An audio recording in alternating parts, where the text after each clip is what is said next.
Mapumaia sa moa mai feau mangaluenga masani sa fita itunga ai le nei vai aso. Ai o maia se o tātou tapo i atu i le atua. Wau nei o le vine o la o tou. O le tu mau ia te a. Mau ia te ia. O ia lava e fua tele mai. Au wae le mawhaia e o tou o na whai o se metas. Pea au le iai. O le tatalo mo le anganga pa ia. Tato wifo ma tatalo i le ali. E mamaluma sili sili e se lava lau a fio lo mātou tupu e whavavau. Le atu o le tamā le alo ma le anganga pa ia. Wa sauni atu lau atu nuu i lana tāpua inga i le nei afiafi. Ina uanganga ifo le la i lona no fuanga. Hao lo tu maua lunga pea lo walofa ma lo uanga le lei. I o mātou tangata. Ai mātou te langona lava lo mātou whātau wā. Ma le lea aunga i au luma. O lea mātou te mua i wala au atua i le mana o lo wanganga pa ia. Ina ia fio mai. Ma ia ina o mātou tangata taito tasi. Ina ia o mātou whai ai le nei sauninga i le awa ma le mi ngao e tatau ai. A ia wha sili sili na ai se vi ingo o lau a fio. Ono lo lava sua whapele Jesu Keriso. Wala tuai la mātou tatalo. Amen. O le whaitawina o le tusi pa ia. Tusi whirwhilia mo i tātou i le nei afiafi. Umo mai le evangelia. Mai le whenga inga fau. Le evangelia na tūsia e Ioane. Ma tā upo e luas fulu maltasi. O le au whaitawina mai le whai upo mua mua. Se ia whaangata mai le whai upo e vanu. Evangelia Ioane lona ma tā upo e luas fulu maltasi. Au lona whai upo mua mua. Whaangata i le whai upo e vanu. Whaafonga mai ia whionga pa ia o lo tātou ali. Ua mawai ia mea. O na whaali lea Jesu i le au so i le vai o Tiberia. Ua whaapea na whaali o ia. Sa whaatasi Simona Peteru. Ma toma ua ingoa ia ti tumo. Manata ni elu o le kana i Galileia. Ma atali o se petaio. Ma nisi o na so e to lua. O whai atu Simona Peteru i ate i lātou. O te alu, o te whangota. O whai atu i lātou i ate ia. Tātou te o fo i maoe.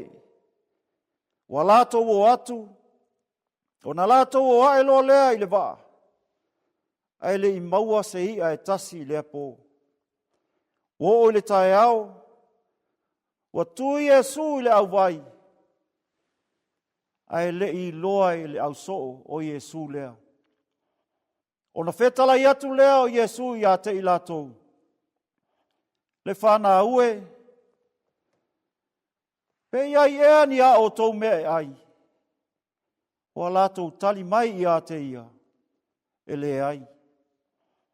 O whetala i atu o ia i ate i lātou. Ina lafo ia lau penga i le tūtau matau o le waa. Ona o tau maua ai lea. Ona lātou lafo lea. Aua le toe mawhaia. E i lātou ona toso ai. Ona o tau mafa o ia. Ona whai atu lea o le nā so. Ua lo whaina i Jesu i a Peteru. O le ali i lea. Ua whaalongo Simona Peteru. O le ali i ia. Ona ofu lea o ia i lona ofu. Awa na whaasau o ia. I le ua oso i le vai. Awa mai isi so o i le waa. O toso mai le upenga ua ia ia. Au wā e le vāvā mamao mauta. Pe 50 ngafa. Ia whamanuia mai le atua. I le whaitawina o lana whionga pa ia. Ia tu mau atu i ata ia lona lava vi inga. Nei ma se ia o i le whaavavau. E whaavavau lava. Ameni. Ia maalia i lau a whio upo o lau ngutu. Ma mawhau whaunga o lau loto le li ie. O lau papa ma le na te tongi o laina. O le launga le suafa ma malu o le atua le tamā. Le alo ma le anganga pa ia. Ameni. O au filifilia le whai upo e 5. O le vangelia a Ioane. Ma tā upo e 2 ma le tasi. Sa whaitawina. Whaafafonga o te toe whaitawina. Ona whetalai atu leo Iesu i a te i lātou. Le whana ue. Pe ia i ea ni a o tau me ai. Ua lātou tali mai i a te ia. E le ai. O le manatu au tū. Tātou te le mawhaia se mea. Pe au noa ma le atua. O sa mo se atu nuu wa whaingo ina le lalolangi. O tangata fo lau. O tangata foi. E matua tama mai tele. I whaivo le ngata I whale. Au wala lea na sa ili ai le tamau a inga. O le tau singa fo i o nei a inga.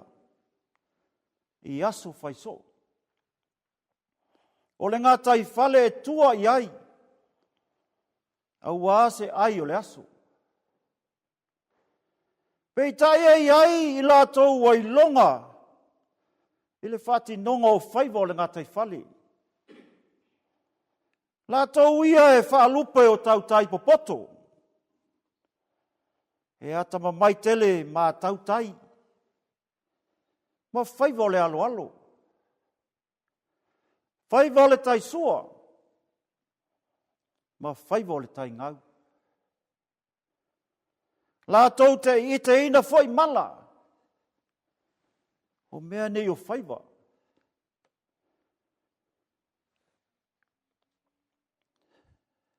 E fua se whaiva.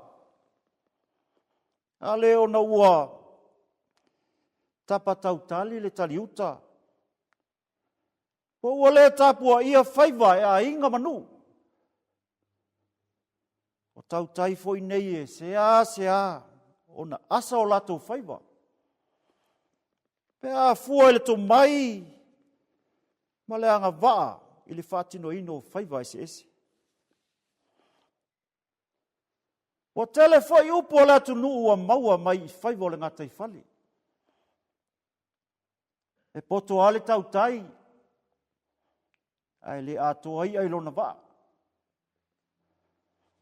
E asa le whaiva. Ai le asa le masalu. Whaatiri foe mo le ai.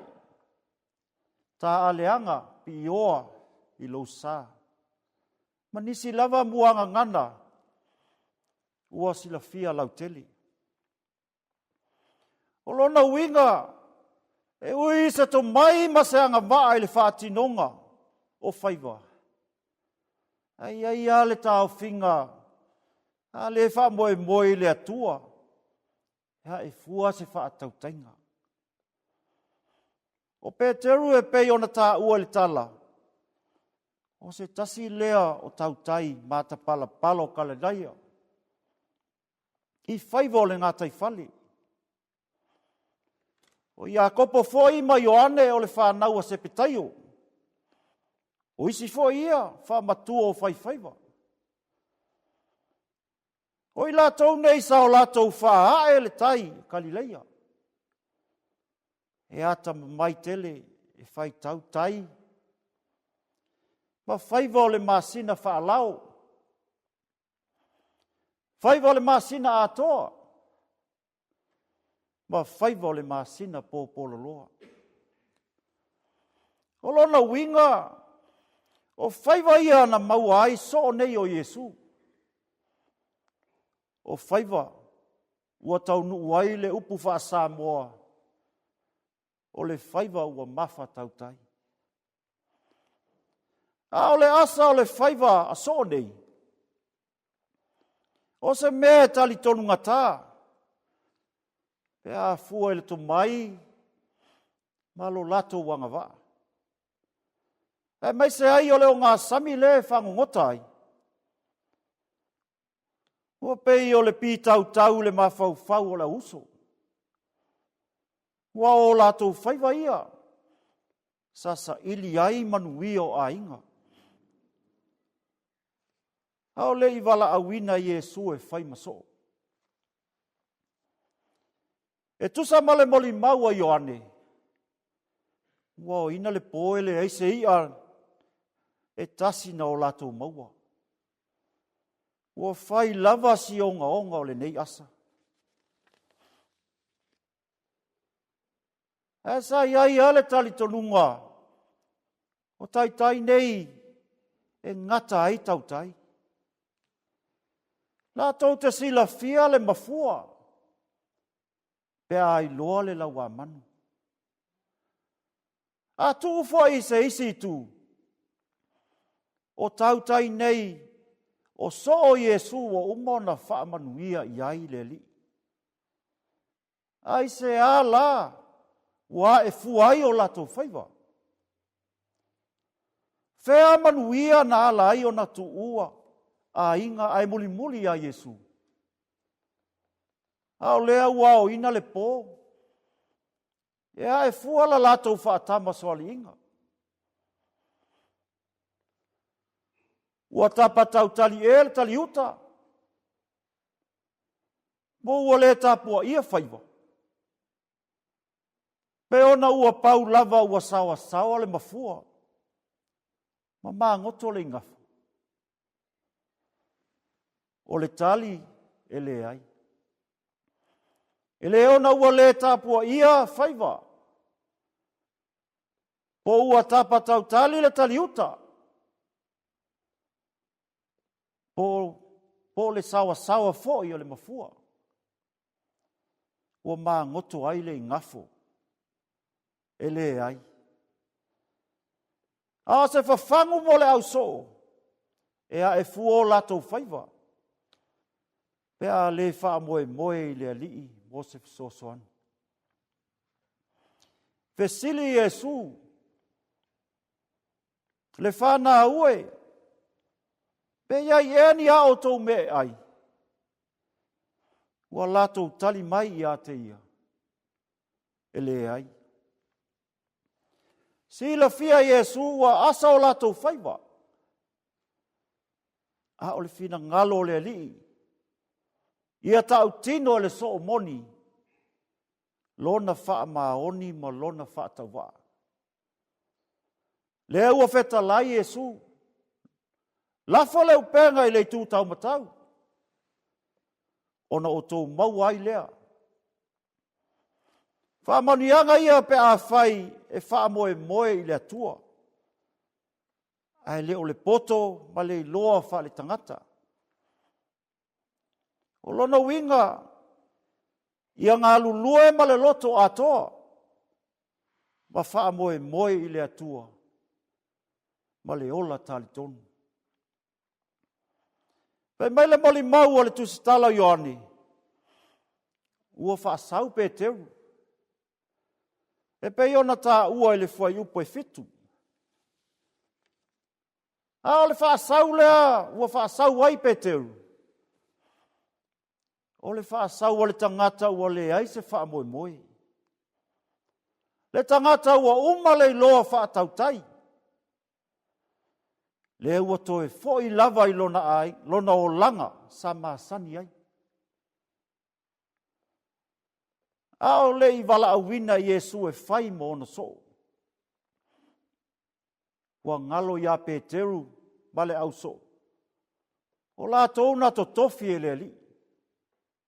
E whai le fina ngalo le atua O tofi e wha moe moe i le atua. O le au ia wha moe moe i le ali. Mo se fesoasoani. O ti ute ma whaiva o whea ngai ai. E wha moe moe i le atua. E ta oto ai pe aulanga vale o le ola. A wā a whai e ngalo le atua. O lona winga ua tātou le ma whai a lava se mea e tasi. Le atunu ue sa moa i le nei a fiafi. O le fe au lea le tala le lei mo i tātou uma. E asa o tātou whaiva. Pea o tātou le fo lau whaatasi ma le atua. E ae fua foi o tātou whaiva. Pea whai e ngalo i ai tātou. O le atua o lo tāpa sā ina la tātou whainga malanga. Ae pea whai tātou te fo lau whaatasi ma le atua. O na le fesilingia lea o lona taunu unga manuia. E le whai ngofie. Au i e loa ai le tautai mata pala. Le tautai ua i loa whai tau whaiva o le tai sua. Ma whaiva o le tai ngau. Le tautai e wha moe moe i le atua. Pea o ina luta le ngā tai whali. Taita ia o le atunu. E i loa le tautai poto. E whetu nai le tō whā ma le utanga loloto. E whesili le atua i so se mea. E sa ili foi le atua mo se whesosoani. Ina ia tau i manu le sao sa moa. Le tautai e le wha moe moe sona i loa po sona atamai. Ai wha lango mea uma. Ma whai unga whai i le atua soifua. Tau tino i le atua uao ina le pō. Ua ngata so tātou i loa. Ua muta foi le poto wha le tangata. Ma ua le ai foi se wha moe moe. I oe. Ua na o le atua lava na te toe wha tonu fo lau. Lo tō soi fua ma lo mātou wola ngā lulue. O lea, ia tātou maua leo no sai ma le loto te teli. E ngā lulue ai pea mo le atua ma lona fina ngalu. Wā tātou te loto vai. A ia wha malo losi ma wha tua i le atua. O ia lava na te wha ato toa ina lo tātou malosi. E wha tau nuai o tātou wala uina. A wā e tau ia e le atua lo o tau wafu le ringi. O Iesu Keriso lava ia. O le tautai o tautai. Na ia sa ili mai le tangata na le iloa. Ina ua asa whaiva o le uluai tangata i e tena. Na ia tofu ina le sami lo loto o le angasala. Ma se i mai le pe nina taungata. Ina ua ia le tu una i lalo. A ua tu i lunga e whai ma mea tau whale o le maota o le atua. Le tautai siri lea na atu e ai le lalolangi. Ina ua wala au mai. Ua tau nu. Ua whaile nei mo oe. O lona maliu malona to e tū manu malo. Ua tātou maua ai le ola e whaavavau.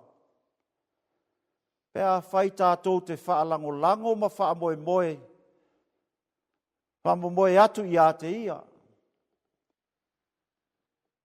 E ala ilo tātou salamo, ma le whātua tua whaamaoni. Tu mau atu pea i le atua lona mamalu ma lona sili sili ese.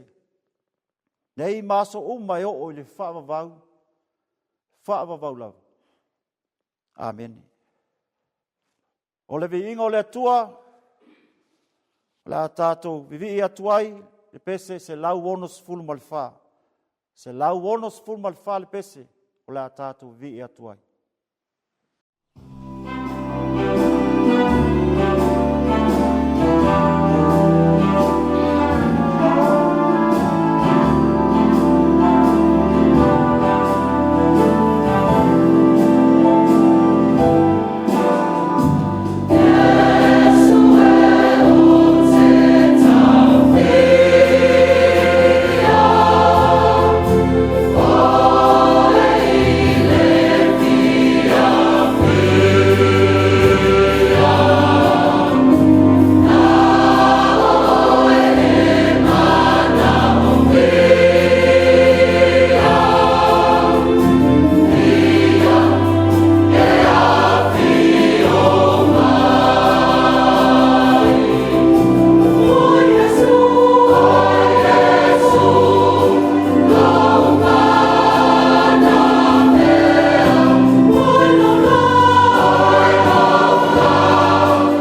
talasanga, talo le whaafitai, talo le whaatoesenga, ma momoli atu nisi o tātou manao i le atua. Tātou wifo ma tatalo i le atua. Le atua mamanae, o le atua lava lau a fio o le pule au i le langi ma le lalolangi. Le atua oe o Samoa, o lanu mangangana ese. Wa se sila mai o fafonga alofa i le whasifonga alo atunu i le nei tu la fiafi. Ina ua ai ma le manuia la vasinga o tiute ma whaiva to tofi sa whenga iai. Se ua malo pule whawhitai anga le lei. Whawhitai o lo manuia sa mo atoa i lana tapua inga mamala. E ui foi le fesui a inga o le tau. Ao mala whaanatura fo inisi o taimi. Ai whawhitai o lo malutia pea sa moa i lau tau singa alofa. Whawhitai le tele ma le lasi o lo tamau a inga whaasoa mai. Whawhitai au whaamanianga i lo mātou sio sio manga. O mātou mauai tamau a inga e tele. E ala i fua o whaele leanga. Ai maise o lona ngātai whale. Tausi ai lo mātou wola i le tino. Whaaftai lau tala le lei. Wa whaatala lei nai lo utangata. Wa mātou i lo ai o na muli ma whaataitai o wala. Whaaftai le alolofo atunu o lo whaipaanga ma whau o mai. O fesoasoani malosi le atina enga o si o mātou atunu. Whaaftai le atua i awanoa ua e saunia. Whangaina ailo mātou whatau wā. E ala le whatino ina o mātou wala wina. Mō lau a fio ma lau tala le lei. Whaaftai lau tusipa ia sa o mātou whaitawina. Wa whai lea masulu i o mātou vai, ma le malama i o mātou wala. O lo whamanatu ma whaatonu fo lau ai lo mātou savalinga. Whaaftai lo wanganga pa ia, o lo mātou fesoa soani sili. I taime fesoa ina ai mātou ele fili. Sila mātou whaaftai, o na Yesu Keriso lo mātou whaola. O le na saunia le whaolatanga. E ala ilona soifua ato toa ofo ina mai. Ina ia lavea ina i mātou o tangata angasala. Ia tu mau atu i lau a fio le viinga. Le whamanuma le whanetanga. O le pule awau malava. Nei ma se i o i le whaavavau. Ia tu ami o tō nue. O na o lau a fio lava e tonu a masao ai o mātou wala. O mātou tau tino, o i mātou o le foto le anga masasei. O mātou fulitua i o wala. Ai ua whai lava mea mātou te loto i ai. O mātou whaasili le ti apolo mana mai lei.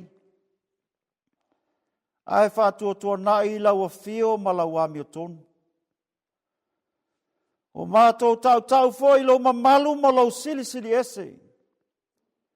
Ai peitai ua le atangia folinga wa ai o lau a fio. Ia mātou amionga ma mātou whaatinonga. O manu malo ia i mātou le ami o leanga. Manatu whaapito. Whamau alunga, ma le tusi lima. Maua mātou to i lalo pea. E ola e tusa ai mau tu la fono whātonuina. Tele whewaiwea inga. I tu tonu a inga manu. Ai maise o le whainga malo. A wawa so po lia. A mātou whai unga whai. Maua au noa, ma le fesili atu I lau fio. Le atu ai.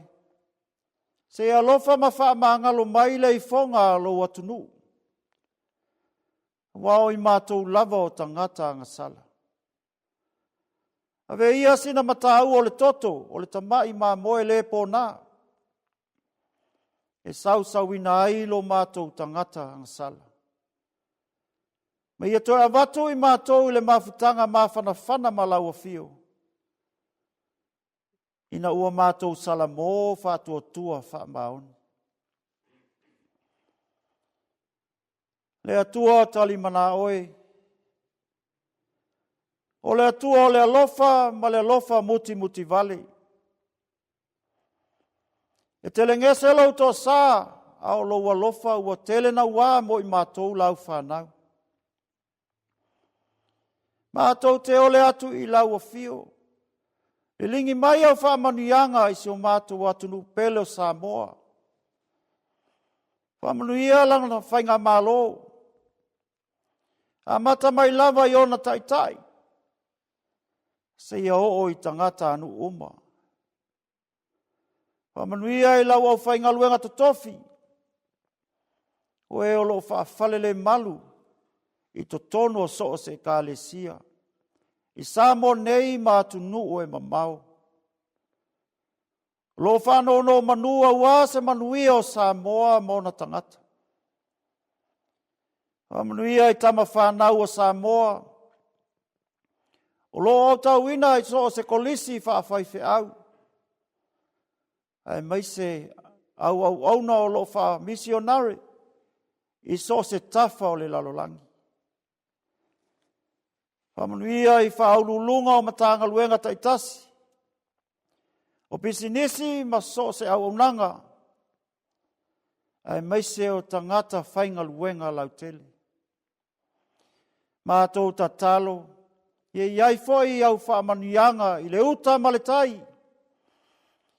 Au walo tua I aina I o mātou ainga.